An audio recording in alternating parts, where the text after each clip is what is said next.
दो इंडेक्स हैं, एक तो निफ्टी फार्मा है और एक हेल्थ केयर इंडेक्स भी है। हाँ, healthcare दोनों देख लेते हैं क्योंकि हेल्थ केयर इंडेक्स में आपके हॉस्पिटल और डायग्नोस्टिक्स भी आ जाते हैं।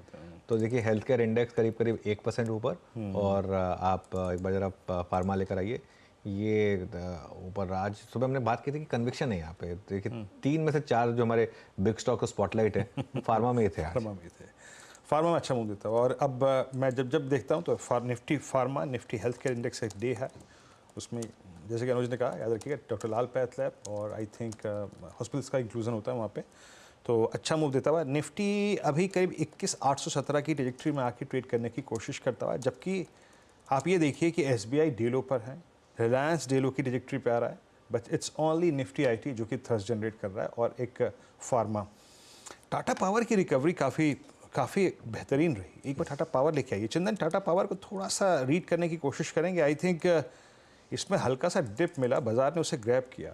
It's exactly between I think 10 and 20 डेमा।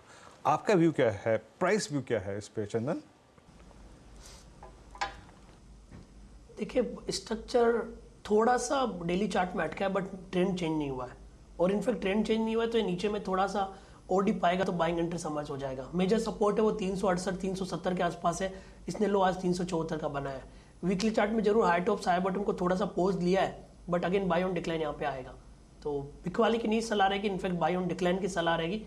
थोड़ा सा और हल्का सा डिक्लाइन बने तो 370 के सपोर्ट से इसको लेने की सलाह रखेंगे 395 प्लस तक के टारगेट के लिए। और टाटा पावर आपकी स्क्रीन पे, और एक स्टॉक लिखा है जोमेटो। अनुज, वो 43-53 वाला स्टॉक 153 हो गया। अरे हाँ देखिए 53 के तो खैर वो कोई अब वैल्यू नहीं है वीरू, लेकिन हाँ ऑब्वियसली वहाँ पर बॉटम बना था। बात खूब हुई थी उसको। हाँ बात खूब हुई थी, लेकिन इस पर हम पॉजिटिव हुए थे जब करीब करीब 101 102 इसने क्रॉस किया था। मतलब मैं झूठ नहीं बोलूँगा, उसके बाद ही पॉजिटिव हुए थे, उससे पहले मैं पॉजिटिव नहीं था। उससे पहले तो मेरा व्यू नेगेटिव ही था इस पर। लेकिन एक चीज़ मैं बताऊँ, इस कंपनी ने काफ़ी काम किया है, ना सिर्फ अपनी प्रॉफिटेबिलिटी पर मैं क्योंकि स्विगी और जोमेटो दोनों यूज़ करता हूँ, मैं हमेशा नोटिस करता था कि इंटरफेस किसका बेटर है।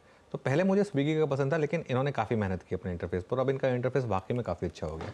और ये आई थिंक प्रॉफिटेबिलिटी पे फोकस, ब्लिंकिट जो एक तरीके से रेस्क्यू एक्ट माना जा रहा था उसको जिस तरीके से इन्होंने टर्न अराउंड किया है, आई थिंक ये चीज़ें हैं जो काफ़ी पॉजिटिव आ रही है यहाँ पर। अब बस ये है, एक चीज़ हो जाती है जब स्टॉक प्रॉफिटेबल हो जाते हैं तो वहाँ पर अब प्राइस अर्निंग लगना शुरू हो जाता है। अब यहाँ पर FY26 के हिसाब से एक रिपोर्ट आई थी, आई थिंक पता नहीं किसकी थी, मेरे को याद नहीं, नमूरा की थी या किसकी थी, वो FY26 के हिसाब से अब वैल्यूएशन कर रहे हैं और 50 टाइम्स 55 टाइम्स को जस्टिफाई कर रहे हैं। हो सकता है वो सही भी हो, लेकिन बिल्कुल खैर इसमें नो डाउट्स अबाउट इट कि इन्होंने टर्न अराउंड किया, इसमें कोई डाउट नहीं। ये स्टॉक्स में जो हलचल है, हमें मैं नाम नहीं लेना चाहूँगा, उसका भी इम्पैक्ट है क्या थोड़ा सा? हाँ ऑब्वियसली बिल्कुल नहीं, उसमें नाम क्या है, वो पेटीएम का जो लॉस है उसका इम्पैक्ट यहाँ भी है, क्योंकि कई लोग हैं जो न्यू एज कंपनीज में जिन्होंने दोनों में पोजीशन ली होगी, ऑब्वियसली कई लोग पेटीएम से निकले होंगे और पेटीएम से पैसा निकाल के जोमेटो में लगाया होगा, इसमें कोई डाउट नहीं हो। मैं तो एक चीज़ और बोल रहा हूँ मैं अभी भी बोल रहा हूँ कि पेटीएम में ना ये अब इस समय आप ये टेम्पटेशन में ना आए कि अब ये स्टॉक इतना सस्ता हो गया मैं ले लूँ इसको। देखिए RBI है, कोई छोटी मोटी चीज़ नहीं है, इस चीज़ को ध्यान रखिए। RBI कभी भी कोई एक्शन लेता है ना तो वो कुछ सोच समझ के लेता है, ऐसे नहीं है कि उन्होंने 100% उन्होंने कुछ ना कुछ नोटिस किया होगा तभी उन्होंने इस तरीके का एक्शन लिया है, ठीक है ना। इसके लिए इसमें कोई बहादुरी नहीं है इसमें कि आपको ये लेना है, पेटीएम लेना ही लेना है। एक बार के लिए ट्रेडिंग रैली प्ले आउट हो गई उसमें, वो अलग बात है, वो अपनी जगह है, लेकिन जब तक इसमें क्लैरिटी ना आए मेरे ख्याल से रैली में निकलने में ही आपकी भलाई है। ये बात भी मैं कहूँगा पेटीएम के ऊपर। और एक टाइम में मैं पॉजिटिव था पेटीएम पे, लेकिन अब वो जो प्राइस एक्शन है या जो रेगुलेटरी एक्शन है वो ऑब्वियसली जिस तरीके से आया है तो वो नेगेटिव है, उसमें कोई डाउट नहीं है। अब कंपनी ग्रेट है या नहीं है, ब्रांड ग्रेट है या नहीं है, वो अपनी जगह है, लेकिन रेगुलेटरी एक्शन है, वो रेगुलेटरी एक्शन वो भी RBI जैसे रेगुलेटर का है, आपको उसको समझना पड़ेगा, बिल्कुल समझना पड़ेगा। बिल्कुल। मीनवाइल एक ट्रेड यहाँ पे स्पॉट हो रहा है, और मानस अपोलो अब ये 23 जनवरी का और परसों का हाई क्रॉस करता हो, यानी शुक्रवार का।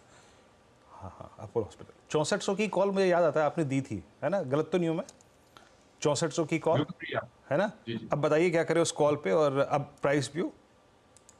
तो देखिए एक फ्रेश ब्रेकआउट देखने को मिला है। मेरे जो टारगेट थे वो 6600 के थे अपोलो हॉस्पिटल्स पे फ्राइडे के सेशन में, लेकिन क्योंकि एक फ्रेश ब्रेकआउट है और आपने उस दिन ट्रेड नहीं लिया, तो मेरा तो समझना है कि करंट लेवल्स पे भी यहाँ पर एक लॉन्ग साइड पे ट्रेड लेना चाहिए। 6400 का स्टॉप लॉस लगाइए।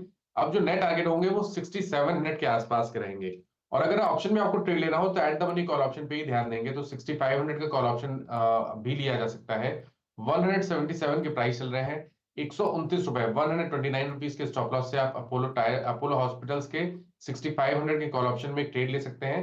टारगेट 250 रुपए के रहेंगे। फंसा सा बाजार है, अब बैकफुट पे आता हुआ, और अब एक बार फिर से शायद ये 20 डे मार्केट ट्रैजेक्टरी के लिए अपने आप को प्रिपेयर करता हुआ।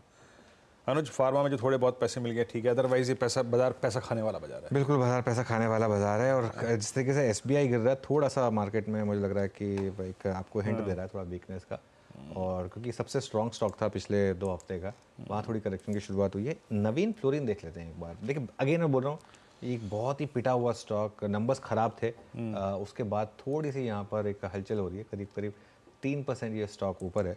हेमांग जानी जुड़े हमारे साथ, एक बार उनसे एक व्यू ले लेते हैं, उसके बाद 4 का चौका की शुरुआत करेंगे। हेमांग जी गुड मॉर्निंग।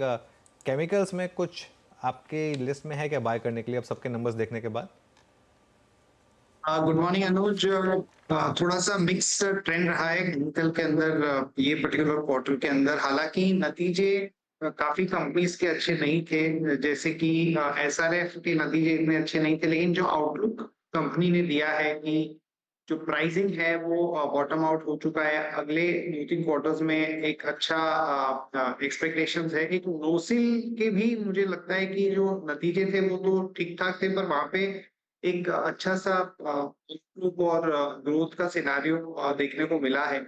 और मुझे लगता है कि ये अगर सेक्टर में कोई निवेश करने की सोच रहा है तो कम से कम 6 से 12 महीने का व्यू लेके करना चाहिए। मेरे ख्याल से एसआरएफ और दीपक नाइट्राइट, ये 2 कंपनी में व्यू काफी पॉजिटिव है, और बहुत ही स्टॉक स्पेसिफिक काम करना चाहिए। कोई ब्रॉड ट्रेंड या ब्रॉड रिवाइवल की कोई बात नहीं है, स्पेसिफिकली जहां पे मैनेजमेंट कॉन्फिडेंट साउंड कर रही है वहीं पे बेट लेनी चाहिए। ओके, केमिकल्स पे ये हेमांग जी का व्यू। और बैकफुट पे अब क्या क्या आ रहा है? आज अर्निंग्स जहाँ पे थोड़ी बाजार की एक्सपेक्टेशन से ख़राब रही, उसमें टाटा पावर जो था, हालांकि जिस लेवल पे खुला उसको दोबारा तोड़ा नहीं, लेकिन ओएनजीसी सिंक होता हुआ। और मैं ओएनजीसी के बारे में आपको एक अपडेट दूं, जब से इसका सबसे हमने जिसे कहते हैं ना क्रांतिकारी रूप देखा था ना, 12 जनवरी से इसने एक मूव दिया, और उसके एग्रेशन में किसी भी दिन इसने टेंडेमा को छुआ भी नहीं था, लेकिन इट्स फर्स्ट टाइम दैट ये टेंडेमा की स्टेप होता हुआ। आज थोड़ी सी प्रॉफिट बुकिंग ओएनजीसी पे हावी। बिल्कुल 100%। देखिए नंबर्स अच्छे नहीं आएंगे तो स्टॉक करेक्ट होंगे एक बार के लिए, भले क्रूड ऊपर है जो भी है, लेकिन नंबर्स तो खराब थे, इसमें कोई डाउट नहीं है। चलिए 4 का